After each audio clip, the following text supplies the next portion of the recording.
Welcome to the Heal, Thrive, Dream podcast, where trauma survivors become healthy thrivers. Each month will feature a theme in the trauma recovery and empowerment field. To promote your recovery, healing, and learning how to build dreams, here is your host, Karen Robinson, transformational coach and therapist. Hello, everyone. Welcome back. Today we have an interview with Miss Dorothy Husen. That's correct. Yay! I always worried about names I don't recognize from anybody else. I'm like, am I going to butcher this name? She is a mind-body psychotherapist, and she's a coach. She specializes in working with people suffering from chronic pain due to childhood trauma, also abuse and ongoing stress. And I think this is just huge. I think trauma survivors often have chronic pain or medical issues and not realize it's so connected to their trauma. So she helps get to the root of their pain and helps them live their true life, their true purpose. So as she talks today, she will also let people know how to reach her. She's going to be talking about her book. It comes backwards, right, when I do this? I can read it. Yeah. You can read it? Okay. I get the backwards view. So it's called Transgenerational Trauma. Breaking the Chains. Yeah, Breaking the Chains. Oh, Breaking the Chains. Sorry. At the top. Yeah. Transgenerational Trauma. My journey from surviving to thriving. So I got really excited when I saw she applied for the podcast because that's one of the topics that I resonated with. Yeah. Okay. All right. So welcome. And let's start by, why did you want to come on my podcast today? Start with that. Well, I want to help people get better and feel better and to heal. And that's why I wrote my book. I stepped back from actual therapy, my private practice. It took me 3 years to write it, or to get vulnerable enough to write it so that it would help people. And difficult as it is for me as an introvert to do public speaking, I also, my true self, my authentic self wants to get my message out that we can heal ourselves. And that's why I applied to your podcast, because I really want to help people have hope. People who are suffering, if we're suffering from chronic illness, it's from chronic stress that came from childhood. So we're suffering for decades. And a lot of times that hope is lost, that we can get better. And yet I believe that the truth is that we can get better. We can recover physically and emotionally, and it's connected. Yes. Yeah. Very much. That was really well said. Yeah, I think it took a ton of courage to write. And I do believe it's helping, or will help, tons of women out there. Do you think it's important for most survivors to tell their story or write their story? I think it's important that we face what happened to us, and in whatever form. I think for me, it started just with being able to write it. When I started writing it, I couldn't yet speak about it. I literally couldn't talk about it. So I just started journaling and writing about it. And that was my first therapy session that I had. It was suggested to me. I'd never been in therapy before. So I had used spiritual practices to deal with it in a way that eventually just led to denying or forgetting or repressing what had happened. So I think it is important. It's a big part of the healing process to start dealing with it somehow, you know, either writing about it or, um, yeah, just facing the reality, the truth of what happened. Yeah, I would agree with that. You know, everybody has their way of coping, and so writing may not be therapeutic for everyone in terms of making it public. But I love what you said about journaling, because I think that's my go-to when I start therapy with a trauma survivor is journaling. And of course, the reason why is because I've done it off and on for years, and it's always been helpful, always. You know, if not, you know, the journal is like your little therapist. Of course, there's no response but you know, it's a place for you to kind of just dump it as well, and it helps with the processing of it. Yeah, Yeah, I do. yeah. So when I started your book, I immediately got angry at your mother, Hmm. right? Because I saw her through the lens. This is Dorothy's mother. Dorothy's mother should have been more nurturing, maternal, loving, all these things. So I was only seeing her in context of as your mom. Mm-hmm. How that shifts once we know her story, Mm. you know, Yeah. which is, I mean, obviously I still wish she had been able to give you what you needed. I just think there's almost always a reason why people act the way they do, right? Mm-hmm. They do the way they do. And if we can step back, which is incredibly difficult if it's your own parent, you know, Yeah. obviously easier for an outsider to do.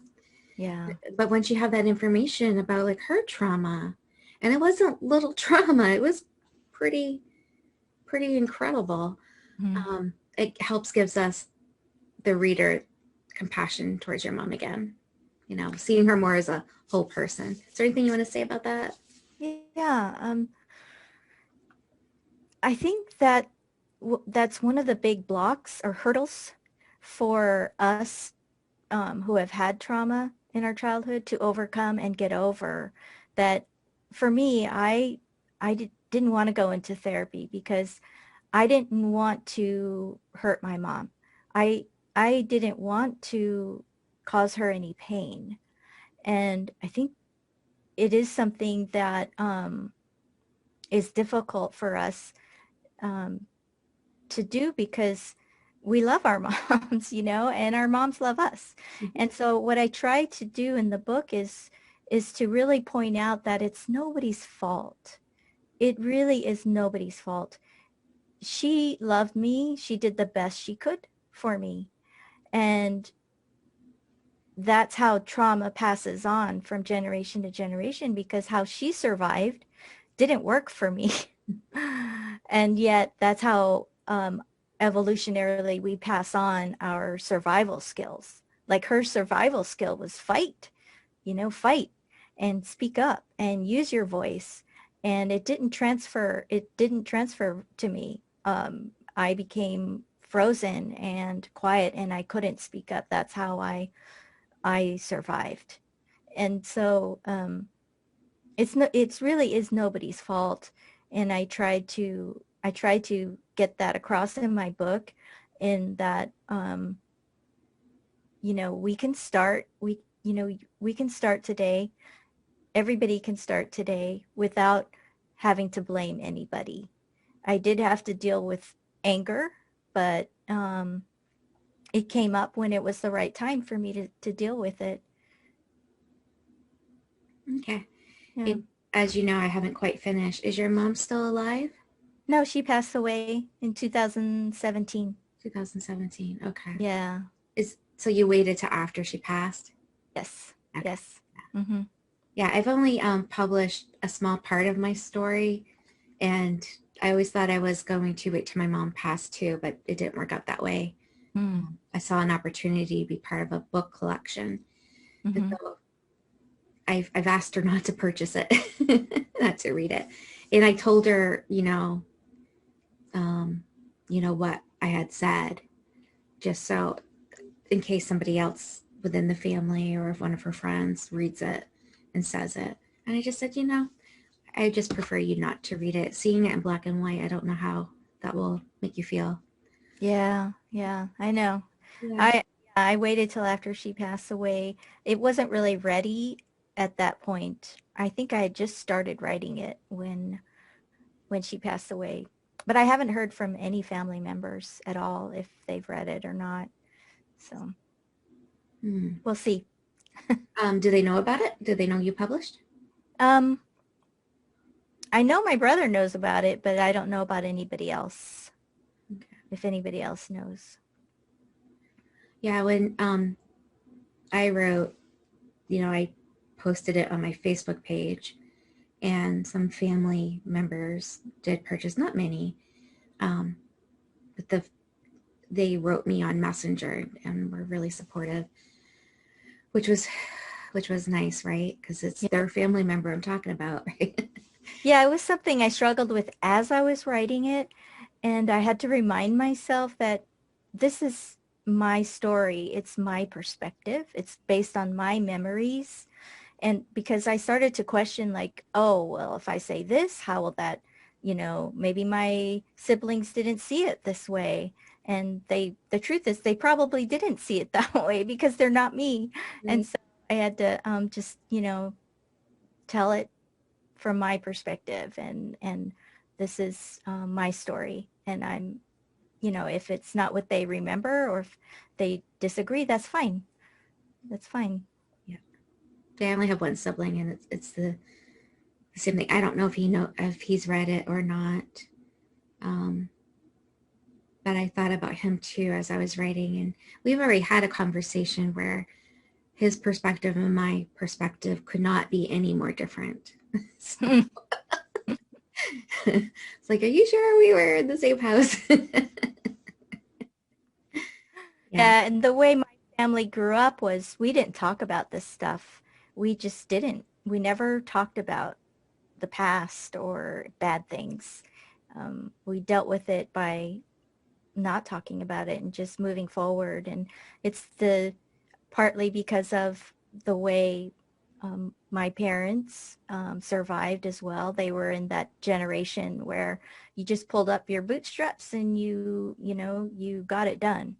And you went forward. We didn't whine. We didn't complain. We did what we had to do to survive. And that's how we were all raised. So it's still difficult for us to talk about the past. Yeah. And so obviously your book was not based on your mom's story. You did share a little bit of it. Did you have complicated grief when she passed, just because you loved her, but there were other feelings, of course, too, when, about her parenting? Was it complicated for you, or were you at peace? How was that for you? When she passed, I was at peace.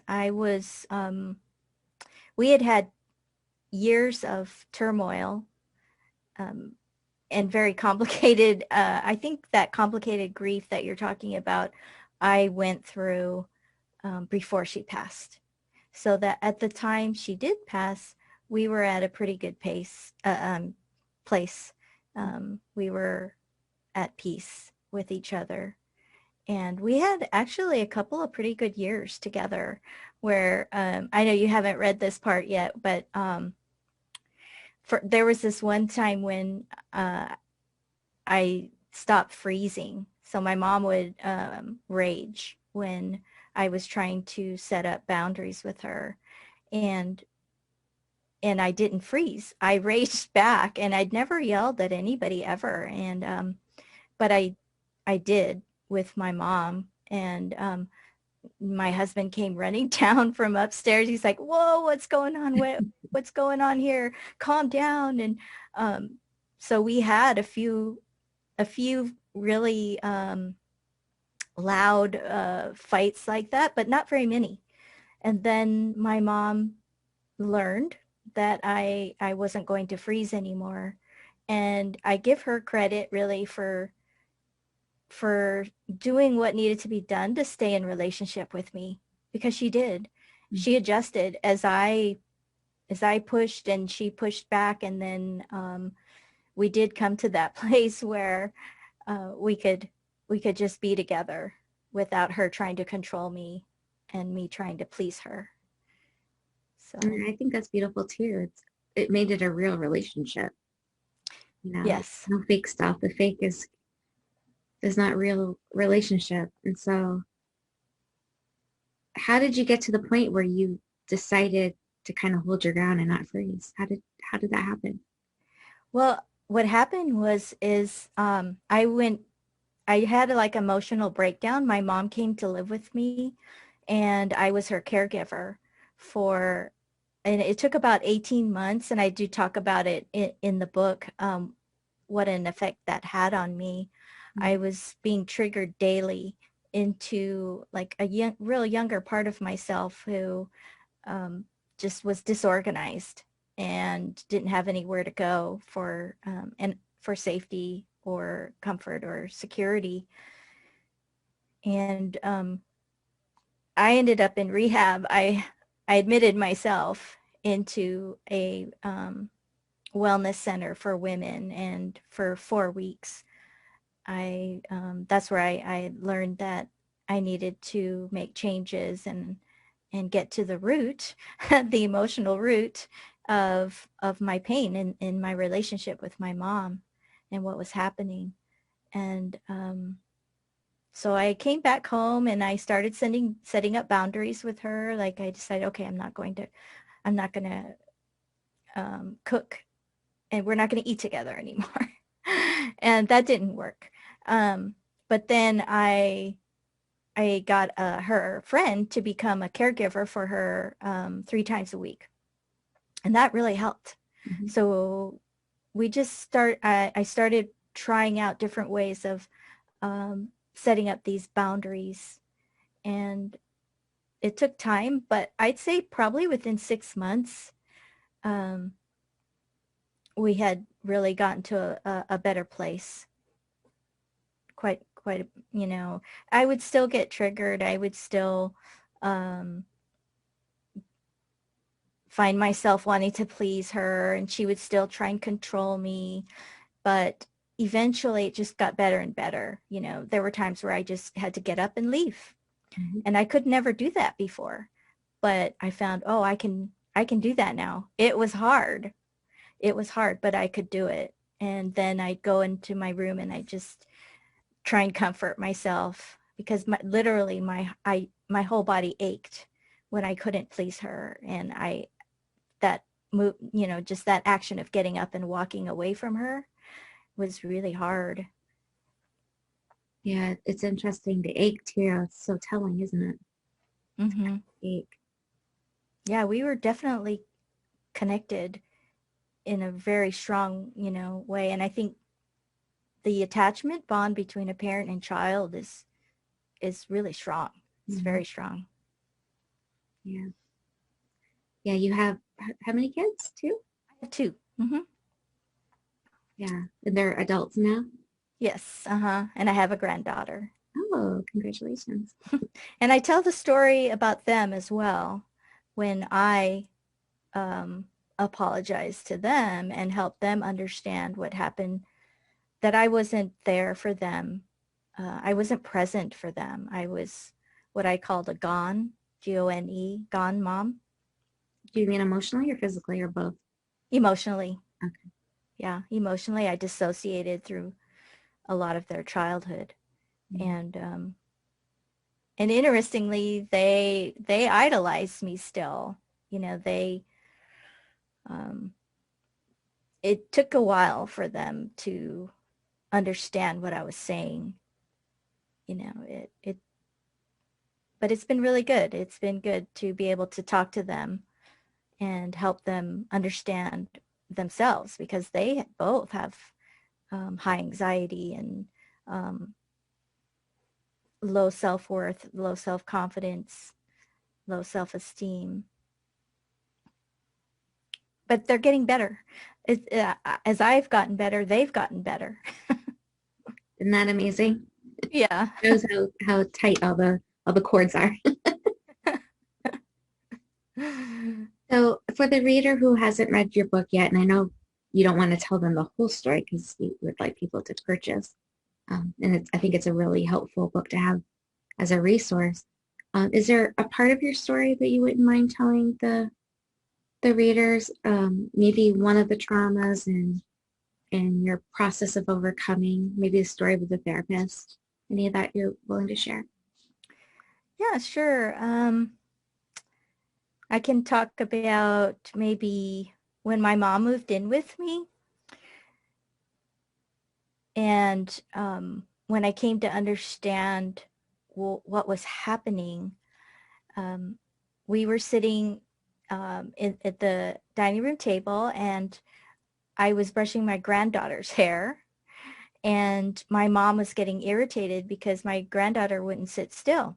She was like maybe 2 years old, so pretty, maybe 3, something like that, pretty little.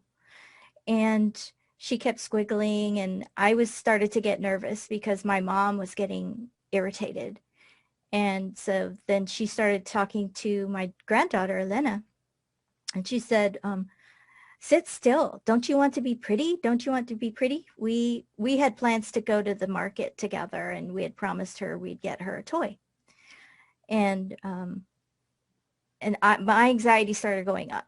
And then, of course, we're all connected. Even though Elena's, my granddaughter, a generation removed, she started getting more squiggly and less cooperative. And my mom started getting angrier and angrier. And eventually she squiggled away from me, and my mom said in a harsh way, you're not going to get a toy now if you're going to behave like that. And then my granddaughter just like fell to the ground, poor thing, and just, started crying. She was upset. And my mom went over and started mocking her.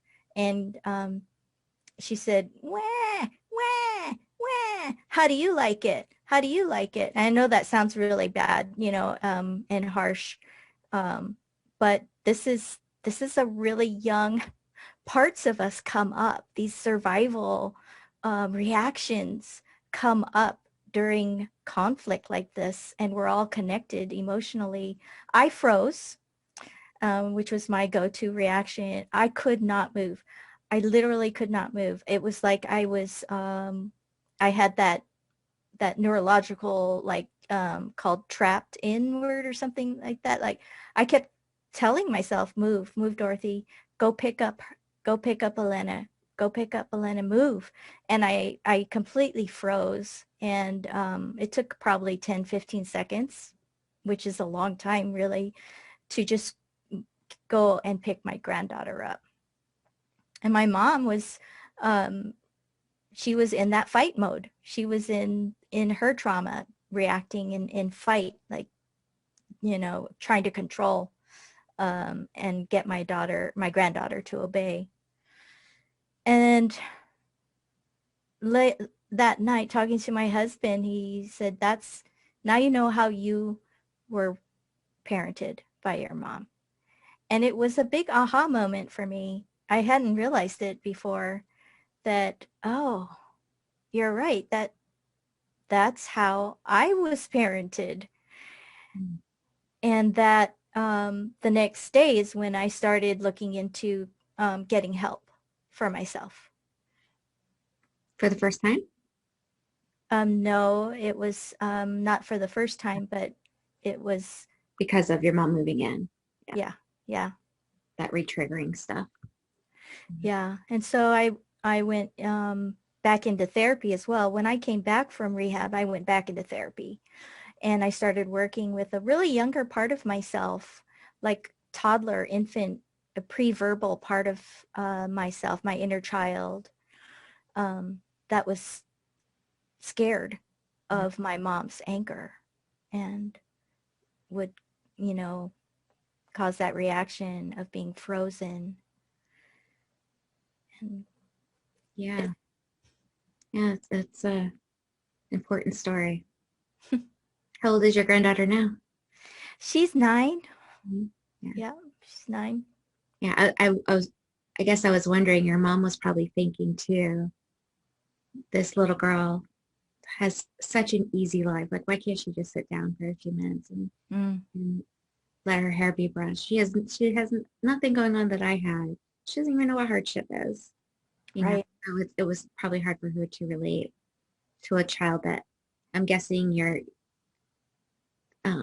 granddaughter's parent, your child, has been even a little bit, like each generation gets a little better at the parenting. Would you agree with that? Yes. Uh-huh. Probably had your granddaughter probably had more love and nurturing, and so it was really harsh, right, for her to Mhm. experience that. And interestingly, my granddaughter, when I picked her up and finally walked away with her, her reaction was anger. She just glared at at my mom Oh, with like anger, like she did not like being mocked. yeah. And that's quite a different reaction from me. I froze and I just tried to please my mom more and more. So that's a sign of security that she was angry that being mistreated like that. Yeah, and it was giving your mom back a piece of herself. Yeah, which is eventually, what I had to do too. I had to rage back when I started to heal and find myself and create that boundary. Mhm. Yeah. So tell me about how you decided to become a licensed marriage family therapist. Is it related to the trauma at all? Yeah, it did actually. It's also in my book later on. It has to do with my relationship with my husband. So, um, I I had a dependence on my husband. When we met, I took the role of follower, and he took on the role of leader. I transferred my emotional dependence from my mom to him, and that was our relationship. And it worked for us. It worked for us. Because he wasn't abusive, it worked. It's because he wasn't abusive. Yes, thank you, thank you. That's true. He was not abusive. Um, he found his significance and belonging and love and his role of being the leader. And I followed. And so the problem came about when we were in our 40s, and he's an attorney at this point, and I'm fully supportive of him because he's making a lot of money, even though he has to work 80 hours a week, and it's very stressful. I'm completely supportive of him because I'm dependent on him. And he came to the point where he said, he had a heart-to-heart talk with me, and he said, I can't do this anymore. It's too stressful. I'm going to die of a heart attack if I don't change, if I don't do something else. And so he came up with this plan that we're both going to become therapists, and it's going to be and between the two of us will make enough money so that he won't have to work 80 hours a week, but if we both work 40 hours a week, we'll be okay. Mm-hmm.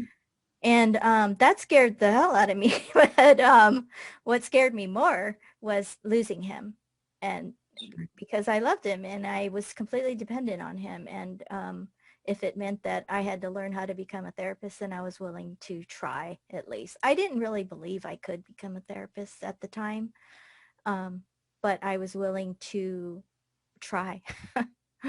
And I didn't realize he was the gateway to you becoming one. I thought he also just wanted to be one, but I thought it was your idea. Interesting.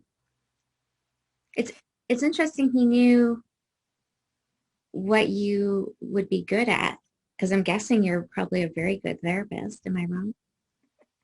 Did anybody ever say you suck as a therapist? Probably not. I know there are some sucky therapists for sure. well, But like the ones that've gone through crap have more compassion, more empathy. I became better as I began to heal. because I would freeze with clients. I would get triggered Mm-hmm. and I would dissociate with clients when I started out. It wasn't until I started healing myself and healing from my own childhood trauma that I became a better therapist. Yeah, I think that's important.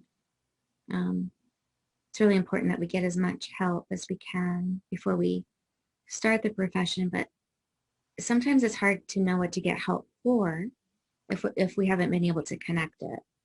And like you can go to therapy and you still may not know what a client could say or do, or something else going on in your life that could trigger. You don't always know what that will be. So it's still going to happen, right? If you're a therapist, you're still going to have those moments of transference and countertransference. Yes. Mm-hmm. Yeah. Mm-hmm. So do you think the clients notice? Like, how did you? Oh yeah, I'm sure. I couldn't keep on. This was when I was a trainee.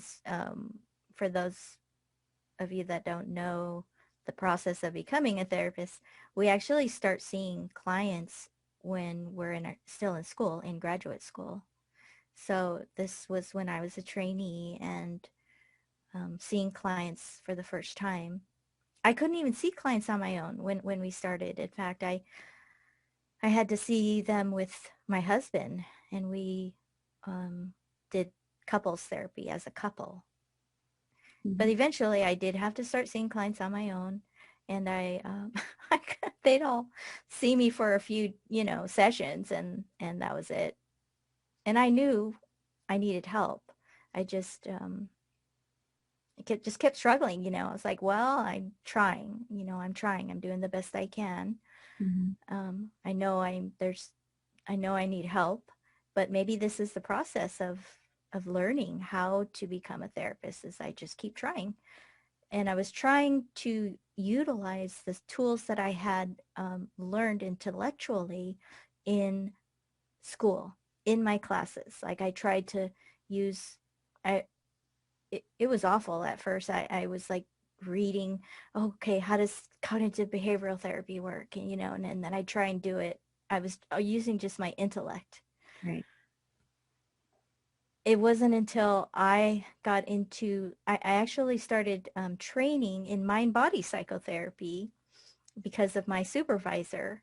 She invited her trainees and her trainees and her interns to take this course.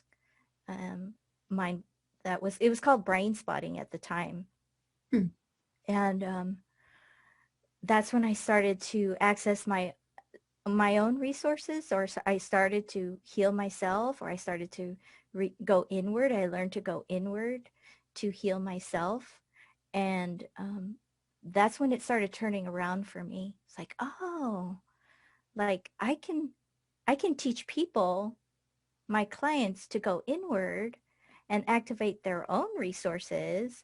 And in a way that kind of gets me off the hook from trying to fix them or trying to teach them a new cognitive um, technique.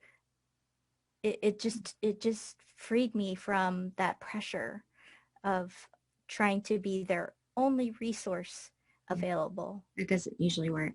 Yeah. No. Yeah, because it's very powerful to know we are a guide and not a lifesaver. We're the guide.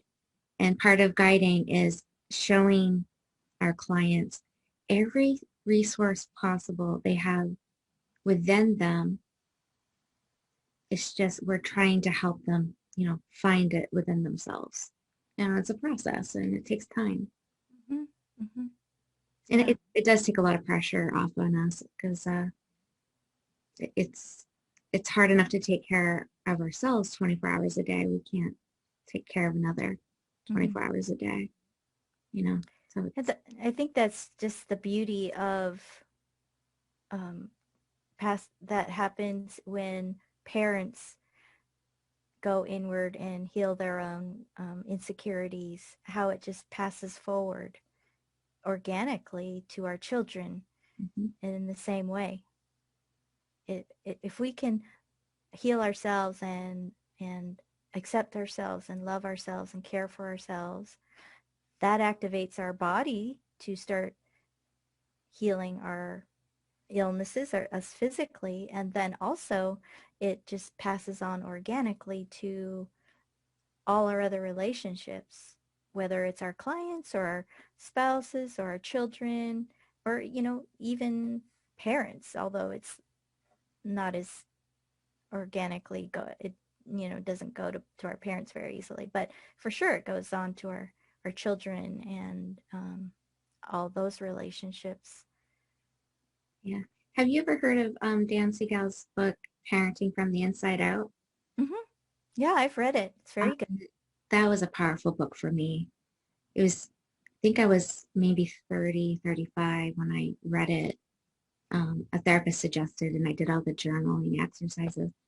That, I think, and my daughter was born when I was 32, so I really feel like that book helped me in my parenting and parenting myself. It's a really great book. Yeah. Yeah, I love that book. Another one is Conscious Parenting by Dr. Shafali. Forget her first name, Dr. Shafali. Okay. She wrote a book called Conscious Parenting. It's all based on attachment theory, which is what my book is based on as well. Yeah, it's a really important work. What are you currently reading for fun or for work? Right now, I just finished the Enneagram of Belonging. My podcaster last week, I think that's the book she mentioned. It was a book about enneagrams. I won't say it's exactly the same one, but that's interesting. Well, she was a therapist too. Yeah, I just finished that one, and I'm going to start this book here. I just purchased this book, 7.5 Lessons About the Brain. Wow. By Lisa Feldman Barrett. I'm going to start that one. And I also, on Audible, I started listening to The Practice by Seth Godin. The Practice, Shipping Out Your Creative Work, something like that. Yeah, he's a great author too. Do you read for fun? That's for fun. Oh, you didn't tell me you were a huge nerd. Those are workbooks. That's for your therapy practice. Yeah, that's my fun too. That's what I read for fun. Yeah. So for trauma survivors out there who are listening to us today and they don't know what their first step should be, what's your best suggestion? And I know it's hard because everybody's different, but what would you say is a good starting point to get help? Well, I would suggest going to my website and signing up for my gift, I guess, that in which you would learn, or I teach you the 4 breathing rhythms to heal you. So it's just at the front of my website, the homepage. You scroll down, and there's a box that says download the 4 breathing rhythms to heal you. Sorry. But yeah, that's a good start. And I have many videos that they can watch, and videos like what is mind-body connection? What does that mean? And a lot of other videos about parenting, and they're like short videos, 10 to 20 minutes.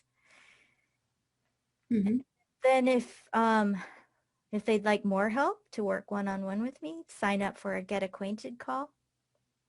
And I would love to talk to them about wherever they're at and give them more suggestions on what's the next step. What's the next best step for you? Where are you at in your healing journey?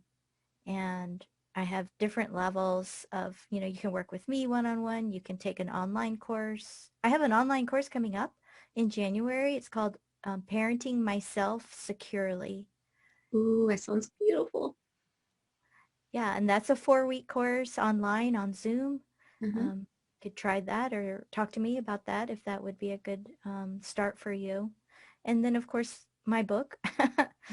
Mhm. Could purchase my book, and at the end of each chapter, I give a really little baby step. The exercises in my book are really baby steps for a good place to start as well on your own healing journey. Oh, that was all really incredibly helpful.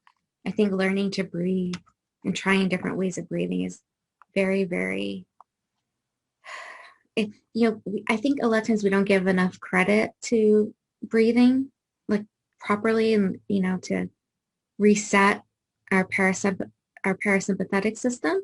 Mm-hmm. But even though it can be pretty easy to learn how to do, we dismiss it because we think, oh, that's so easy, it won't work. But it can be really, really helpful just to, because when we do the shallow breathing, we're not oxygizing. Can you help me with my speaking today? Bringing oxygen into our body. Okay, yeah, I think there's another word, but yeah, it really helps just reset us. It really does. Yeah, absolutely. Tension, anger, whatever it is. Yeah. It's the only place, it's the only thing that we can do when we're in fight, flight, and freeze that we have control over. That fight, flight, freeze reaction, the threat response reaction or survival reaction happens so fast, and it's automatic. It's in our body. We have no control over it. It's going to happen once it's triggered. Mm-hmm. But the one part of that process, that whole cascade of physical events that takes place, is our breath.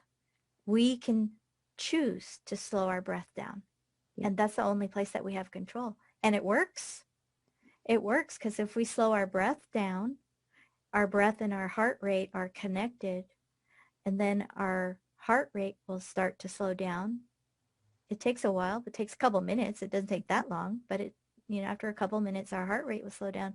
And then we can reverse that whole cascade of events and Slow calm. our thoughts down too. Helps them not to race. Yeah. Slow our what down? Thoughts. Thoughts. Yeah. Yeah. Mm-hmm. Yeah, because Yeah. sometimes they're our own worst enemy. Mm-hmm. Mm-hmm. Oh yeah. That ruminating. I know it very well. Most of us do, right? The other thing I like about the deep breathing is you can take it everywhere you go.